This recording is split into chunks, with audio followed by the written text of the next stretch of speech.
بسم اللہ الرحمن الرحیم۔ اللہ کے نام سے شروع کرتا ہوں جو بہت ہی مہربان ہمیشہ رحم فرمانے والا ہے۔ سورہ اعراف آیت نمبر 182۔ والذین کذبوا بآیاتنا سنستدرجہم من حیث لا یعلمون۔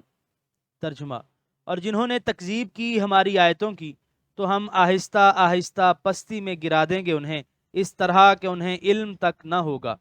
سورہ اعراف آیت نمبر 182 کی تفسیر۔ بسا اوقات انسان گمراہی اختیار کرتا ہے اور اپنے مالک حقیقی کی نافرمانی میں رات دن سرگرم رہتا ہے، لیکن اس کے باوجود اس کے مال و دولت میں دن بدن اضافہ ہوتا رہتا ہے، اس کی قوت، اقتدار اور اختیار کی سرحدیں پھیلتی ہی چلی جاتی ہیں، اور وہ اس غلط فہمی میں مبتلا ہو جاتا ہے کہ یہی صحیح طریقہ کار ہے جو اس نے اختیار کر رکھا ہے، یہاں تک کہ وہ گمراہی کے آخری کناروں تک جا پہنچتا ہے۔ یا بعض گمراہ مرتازوں سے ایسے خرقے عادت امور ظاہر ہوتے ہیں جو عام طور پر خاصانے بارگاہ خداوندی سے مخصوص ہیں، جن پر وہ پھسلتا ہی چلا جاتا ہے، یہاں تک کہ وہ ہلاکت و بربادی کی اتھاہ گہرائیوں میں جا گرتا ہے۔ اسی چیز کو استدراج کہتے ہیں۔ اس کا معنی ہے آہستہ آہستہ کسی کو ہلاکت کے قریب کر دینا۔ سورہ اعراف آیت نمبر 183۔ وَأُمْلِي لَهُمْ إِنَّ كَيْدِي مَتِينٌ۔ ترجمہ: اور میں مہلت دیتا ہوں انہیں، بے شک میری خفیہ تدبیر بہت پختہ ہے۔ سورہ اعراف آیت نمبر 184۔ اَوَلَمْ يَتَفَكَّرُوا مَا بِصَاحِبِهِم مِّن جِنَّةٍ إِنْ هُوَ إِلَّا نَذِيرٌ مُبِينٌ۔ ترجمہ: کیا اب تک نہیں غور و فکر کیا انہوں نے ان کے صاحب پر تو جنون کا ذرا اثر نہیں ہے وہ مگر کھلم کھلا ڈرانے والا۔ سورہ اعراف آیت نمبر 184 کے پہلے حصے کی تفسیر۔ کفار کیوں اسلام قبول نہیں کرتے؟ ان کی طرف جو نبی مکرم مبعوث فرمایا گیا ہے اس کے فضل و کمال، صدق مقال کا انہیں اعتراف ہے۔ اس کی قبل از نبوت 40 سالہ زندگی کے سارے روز و شب ان کے سامنے ہیں، اور یہ کائنات کی کتاب جو کھول کر ان کے سامنے رکھ دی گئی ہے اور جس کے ہر صفحے پر اللہ تعالیٰ کی توحید کے روشن دلائل ثبت ہیں، ان میں کیوں تأمل نہیں کرتے؟ کیا وہ سمجھتے ہیں کہ ایمان لانے کی ابھی اتنی کیا جلدی ہے؟ ابھی تو بڑا وقت پڑا ہے۔ ایمان لانا اگر ضروری بھی ہوا تو بڑھاپے میں لے آئیں گے، لیکن وہ کتنے نادان ہیں، انہیں کیا پتا کہ موت کا پیغام ابھی آ جائے اور انہیں یہاں سے عین جوانی میں کوچ کرنا پڑے۔ پھر وہ کیا کریں گے؟ اگر قرآن جیسی پاکیزہ اور مؤثر کتاب پر وہ ایمان نہیں لاتے تو پھر اور کون سی ایسی کتاب آئے گی جس کو پڑھ کر وہ ایمان لے آئیں گے؟ انہیں بار بار جھنجھوڑا جا رہا ہے، ان کے سارے شبہات کو دور کیا جا رہا ہے، ان کے سارے بہانوں کا جواب دیا جا رہا ہے تاکہ کسی کو مجال معذرت نہ رہے۔ سورہ اعراف آیت نمبر 184 کے بقیہ حصے کی تفسیر۔ ان کے صاحب پر تو جنون کا ذرا اثر نہیں۔ حضور علیہ الصلوۃ والسلام جس وارفتگی سے انہیں اسلام کی دعوت دے رہے تھے، ان کے انکار کے باوجود جس خلوص سے انہیں گمراہی سے بچانا چاہتے تھے، اسے دیکھ کر کفار یہ گمان کرنے لگے کہ ان کا دماغ درست نہیں، انہیں جنون کا عارضہ لاحق ہو گیا ہے، ورنہ اس سرد مہری اور جفا کیشی کے بدلے اس سرگرمی اور خلوص و محبت کا کیا معنی؟ ان کی اس غلط فہمی کو دور کیا جا رہا ہے کہ وہ نذیر مبین ہے، اسے ایسا ہی کرنا چاہیے۔ سورہ اعراف آیت نمبر 185۔ اَوَلَمْ يَنْظُرُوا فِي مَلَكُوتِ السَّمَاوَاتِ وَالْأَرْضِ وَمَا خَلَقَ اللَّهُ مِنْ شَيْءٍ وَأَنْ عَسَىٰ أَنْ يَكُونَ قَدِ اقْتَرَبَ أَجَلُهُمْ فَبِأَيِّ حَدِيثٍ بَعْدَهُ يُؤْمِنُونَ۔ ترجمہ: کیا انہوں نے غور سے نہیں دیکھا آسمانوں اور زمین کی وسیع مملکت میں اور اس میں جو چیز پیدا فرمائی ہے اللہ تعالیٰ نے، اور اس میں کہ شاید نزدیک آ گئی ہو ان کی مقررہ میعاد، تو کس بات پر وہ اس قرآن کے بعد ایمان لے آئیں گے؟ سورہ اعراف آیت نمبر 186۔ مَن يُضْلِلِ اللَّهُ فَلَا هَادِيَ لَهُ وَيَذَرُهُمْ فِي طُغْيَانِهِمْ يَعْمَهُونَ۔ ترجمہ: جسے گمراہ کر دے اللہ تعالیٰ تو نہیں کوئی ہدایت دینے والا اسے، وہ رہنے دیتا ہے انہیں کہ اپنی گمراہی میں بھٹکتے رہیں۔ سورہ اعراف آیت نمبر 187۔ یسألونک عن الساعة ایان مرساها قل انما علمها عند ربی لا يجليها لوقتها إلا هو ثقلت في السماوات والأرض لا تأتيكم إلا بغتة يسألونك كأنك حفي عنها قل إنما علمها عند الله ولكن أكثر الناس لا يعلمون۔ ترجمہ، وہ دریافت کرتے ہیں آپ سے قیامت کے متعلق کہ کب ہوگا اس کا وقوع۔ آپ کہیے کہ اس کا علم تو میرے رب ہی کے پاس ہے، نہیں ظاہر کرے گا اسے اپنے وقت پر مگر وہی۔ یہ حادثہ بہت گراں ہے آسمانوں اور زمین میں، نہ آئے گی تم پر مگر اچانک۔ وہ پوچھتے ہیں آپ سے گویا آپ خوب تحقیق کر چکے ہیں اس کے متعلق۔ آپ فرمائیے اس کا علم تو اللہ ہی کے پاس ہے لیکن اکثر لوگ نہیں جانتے۔ سورہ اعراف آیت نمبر 187 کی تفسیر۔ روز قیامت پر ایمان اسلام کے بنیادی عقائد میں سے ہے۔ قرآن کریم نے انتہائی کوشش کی ہے کہ اپنے ماننے والوں کے دلوں میں یقین راسخ کر دے کہ اس زندگی کے بعد انہیں ایک دن بارگاہ رب العزت میں پیش ہونا ہے، جبکہ ان کے اعمال کا محاسبہ ہوگا اور ہر ایک سے ان اعمال کے مطابق سلوک کیا جائے گا جو وہ اس دنیوی زندگی میں بجا لاتا رہا ہے۔ لیکن جس طرح موت کا وقت لوگوں سے مخفی رکھنے میں حکمتیں ہیں، اسی طرح قیامت کے دن کو بھی ظاہر نہیں کیا گیا بلکہ اس کو انتہائی طور پر پوشیدہ رکھا گیا ہے۔ قرآن حکیم میں یہاں بھی اور اس کے علاوہ متعدد مقامات پر قیامت کے وقوع کے علم کو علم الہی کی طرف تفویض کیا گیا ہے۔ اس آیت میں ایک مرتبہ فرمایا انما علمها عند ربی، کہ اس کا علم تو صرف میرے رب کے پاس ہے، اور دوسری مرتبہ فرمایا انما علمها عند اللہ، اس کا علم تو صرف اللہ تعالیٰ کے پاس ہے۔ انہی آیات طیبہ کے پیش نظر اکثر مفسرین نے علم وقوع قیامت کے متعلق تصریح فرمائی ہے، یعنی قیامت کا علم اللہ تعالیٰ نے اپنی ذات کے ساتھ مخصوص فرما لیا ہے۔ چنانچہ علامہ بزاوی نے اسے ان متشابہات سے شمار کیا ہے جن کا علم ذات الہی سے مختص ہے۔ وہ سورہ آل عمران کی 8ویں آیت کی تفسیر کرتے ہوئے رقم تراز ہیں کہ اس آیت میں جن علماء نے الا اللہ پر وقف کیا ہے انہوں نے متشابہات سے وہ اشیاء مراد لی ہیں جن کا علم اللہ تعالیٰ نے اپنی ذات کے لیے مخصوص فرمایا ہے۔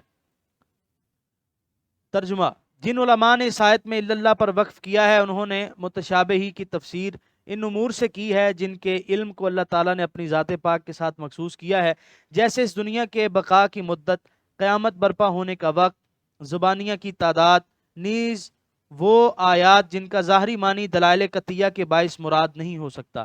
لیکن ان عبارات سے یہ وہم پیدا ہو سکتا تھا کہ شاید ان امور کے متعلق دوسرے عام لوگوں کی طرح حضور نبی کریم بھی محض ناواقف اور بے خبر ہوں۔ اس وہم کا ازالہ حضرت علامہ محمود آلوسی علیہ رحمہ نے فرما دیا۔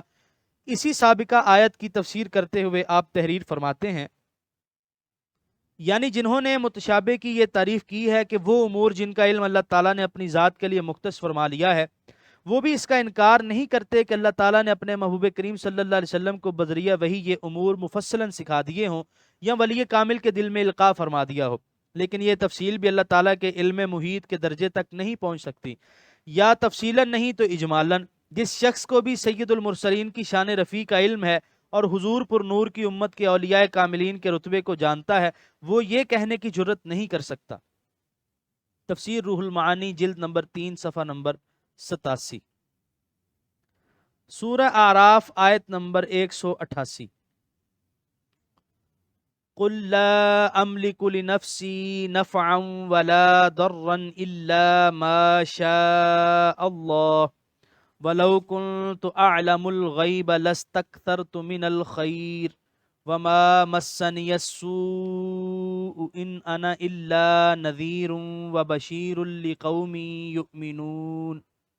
ترجمہ، آپ کہیے نہیں مالک ہوں میں اپنے آپ کے لیے نفع کا اور نہ ضرر کا مگر جو چاہے اللہ تعالیٰ، اور اگر میں تعلیم الہی کے بغیر جان لیتا غیب کو تو خود ہی بہت جمع کر لیتا خیر سے، اور نہ پہنچتی مجھے کوئی تکلیف۔ نہیں ہوں میں مگر ڈرانے والا نافرمانوں کو اور خوشخبری سنانے والا اس قوم کو جو ایمان لائی ہے۔ سورہ اعراف آیت نمبر 188 کے پہلے حصے کی تفسیر۔ اللہ تعالی ہم سب کو اپنے حبیب مکرم علیہ الصلوۃ والسلام کی شان پہچاننے والی چشم بینا عطا فرمائے، آمین۔ البتہ یہ شبہ پیدا ہو سکتا ہے کہ جب ان امور کو حضور صلی اللہ علیہ وسلم بھی جانتے ہیں تو پھر ان امور کے علم کو ذات خداوندی سے مخصوص کرنا اور کلمات حسر کا ذکر کرنا چہ معنی دارت۔ اس شبے کا ازالہ بھی فاضل آلوسی رحمۃ اللہ تعالی علیہ نے فرما دیا۔ لکھتے ہیں یہ جو فرمایا گیا ہے کہ اسے کوئی نہیں جانتا تو اس کا مطلب یہ ہے کہ کسی کا علم محیط نہیں، یعنی اس کی تفصیلات اور پیش آنے والے واقعات کا احاطہ کیے ہوئے نہیں، اور کوئی نظر و فکر اور سوچ بچار سے نہیں جان سکتا۔ اسی مفسر عظیم نے دوسرے مقام پر تصریح کی ہے، یہ بھی جائز ہے کہ اللہ تعالیٰ نے اپنے حبیب مکرم صلی اللہ علیہ وسلم کو قیامت کے وقت سے کامل طور پر آگاہ فرما دیا ہو، لیکن وہ کمال علم ایسا نہیں جو اللہ تعالیٰ کے علم محیط و مکمل سے مساوی ہو سکتا ہو، اور پھر اپنے رسول کو کسی حکمت بالغہ کے پیش نظر مخفی رکھنے کا حکم دے دیا ہو۔ بعض علماء کرام کے کلام میں جب یہ تصریح نظر سے گزرے کہ اس کا علم کسی نبی اور کسی مقرب فرشتے کو بھی نہیں دیا گیا، تو خیال رہے کہ اس سے مراد علم محیط و مکمل ہے جو ذات باری تعالیٰ کے شیان شان ہے۔ اس کا یہ مطلب ہرگز نہیں کہ اللہ تعالیٰ نے مطلق علم بھی نہیں عطا فرمایا۔ واللہ تعالی عالم۔ اس آیت کریمہ میں حضور رحمت للعالمین صلی اللہ علیہ وسلم اپنی ذات مقدسہ سے الوہیت کی نفی فرما رہے ہیں کہ میں خدا نہیں، کیونکہ خدا وہ ہے جس کی قدرت کامل اور اختیار مستقل ہے، جو چاہے کر سکتا ہے، نہ کسی کام سے اسے کوئی روک سکتا ہے اور نہ اسے کسی کام پر مجبور کر سکتا ہے، اور مجھ میں یہ اختیار کامل اور قدرت مستقلہ نہیں پائی جاتی۔ میرے پاس جو کچھ ہے میرے رب کا عطیہ ہے، اور میرا سارا اختیار اسی کا عنایت فرمودہ ہے۔ لا املکو کے کلمات سے اپنے اختیار کامل کی نفی فرمائی، اور الا ماشاء اللہ سے اس غلط فہمی کا ازالہ کر دیا کہ کوئی نادان یہ نہ سمجھے کہ حضور کو نفع و ضرر کا کچھ اختیار ہی نہیں۔ فرمایا مجھے اختیار ہے، اور یہ اختیار اتنا ہی ہے جتنا میرے رب کریم نے مجھے عطا فرمایا ہے۔ اب رہی یہ بات کہ کتنا عطا فرمایا ہے، تو انسانی عقل کا کوئی پیمانہ اور کوئی اندازہ اس کا احاطہ نہیں کر سکتا، کوئی بناوٹی حد قائم نہیں کی جا سکتی۔ اس ایک آیت کریمہ میں ہی غور فرمائیے، وَلَسَوْفَ يُعْطِيكَ رَبُّكَ فَتَرْضَىٰ، اے حبیب تیرا رب تجھے اتنا دے گا کہ تو راضی ہو جائے گا۔ کیا لطف ہے، حضور نے اپنی ساری توانائیوں اور قوتوں سے برات کرتے ہوئے ہر بات اپنے خالق و مالک کی مرضی اور مشیت کے سپرد کر دی، اور اس بندہ نواز نے اپنی مشیت کو اپنے محبوب بندے کی رضا و خوشنودی پر منحصر کر دیا۔ بتا دیا تجھے دینے والا میں ہوں، خود تمہیں دوں گا اور اتنا دوں گا جتنا تو چاہے گا۔ اب اس سالی ظرف آقا کی وسعت ظرف کو ملاحظہ فرمائیے۔ جب وَلَسَوْفَ يُعْطِيكَ رَبُّكَ فَتَرْضَىٰ کا مجدہ پہنچا تو عرض کی اے کریم میں تو اس وقت تک راضی نہیں ہوں گا جب تک میری امت کا آخری فرد بھی جنت میں نہ پہنچ جائے۔ انصاف کرو، کیا آتش جہنم سے بچا لینا دفع ضرر باذن اللہ نہیں؟ کیا جنت میں پہنچا دینا نفع رسانی باذن اللہ نہیں ہے؟ اور یقیناً ہے۔ سورہ اعراف آیت نمبر 188 کے بقیہ حصے کی تفسیر۔ اور اگر میں تعلیم الہی کے بغیر جان لیتا غیب کو تو خود ہی بہت جمع کر لیتا خیر سے، اور نہ پہنچتی مجھے کوئی تکلیف۔ آیت کے پہلے حصے کی طرح یہاں بھی حضور صلی اللہ علیہ وآلہ وسلم اپنی ذات مقدسہ سے الوہیت کی نفی فرما رہے ہیں، کیونکہ خدا وہ ہے جس کا علم ذاتی اور محیط ہو، اور میرا علم ایسا نہیں بلکہ اللہ تعالیٰ کا دیا ہوا ہے۔ اس مقام کی توضیح کرتے ہوئے علامہ خازن لکھتے ہیں کہ امور غیبیہ کی خبر دینا تو حضور علیہ الصلوۃ والسلام کے اعظم معجزات سے ہے، تو یہاں اس کی نفی کیوں کی جا رہی ہے؟ خود ہی جواب دیتے ہیں کہ حضور کا فرمانا برسبیل تواضع اور انکسار اور ادب تھا۔ اس صورت میں آیت کا مفہوم یہ ہوگا کہ جب تک اللہ تعالیٰ مجھے مطلع نہ کرے میں غیب نہیں جان سکتا، اور یہ بھی ہو سکتا ہے کہ حضور کا ارشاد اس وقت ہو جب غیب پر آگاہی نہیں بخشی گئی تھی، اور جب آگاہ فرما دیا تو ارشاد فرمایا فَلَا يُظْهِرُ عَلَىٰ غَيْبِهِ أَحَدًا إِلَّا مَنِ ارْتَضَىٰ مِن رَّسُولٍ۔ اگر آیت کے الفاظ میں غور کیا جائے تو علامہ خازن کی یہ تحقیق بالکل درست معلوم ہوتی ہے، کیونکہ یہاں حروف شرط میں سے لو مستعمل ہوا ہے، اور علامہ جمال الدین ابن حشام نے اپنی گراں قدر تالیف المغنی میں لو پر طویل بحث کرنے کے بعد لکھا ہے، یعنی اس طویل بحث کا خلاصہ یہ ہے کہ لو 3 امور پر دلالت کرتا ہے۔ نمبر 1 شرط کو سبب اور جزا کو مسبب بناتا ہے، نمبر 2 دونوں کا تحقق زمانہ ماضی میں ہوتا ہے، اور نمبر 3 سبب ممتنع ہوتا ہے۔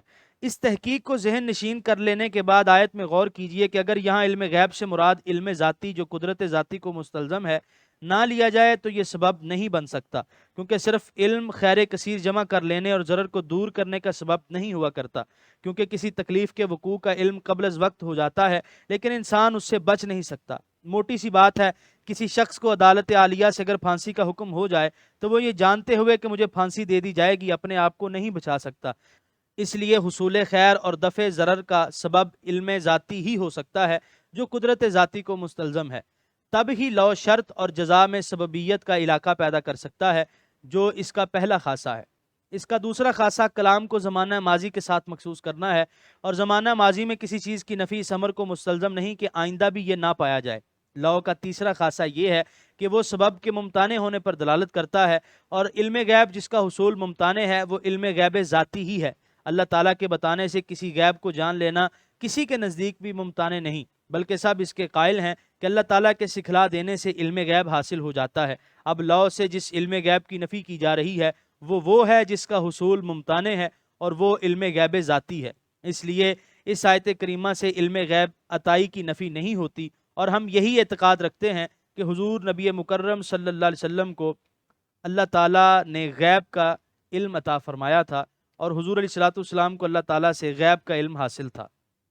یہاں پر 9ویں پارے کا 13واں رکوع مکمل ہوا۔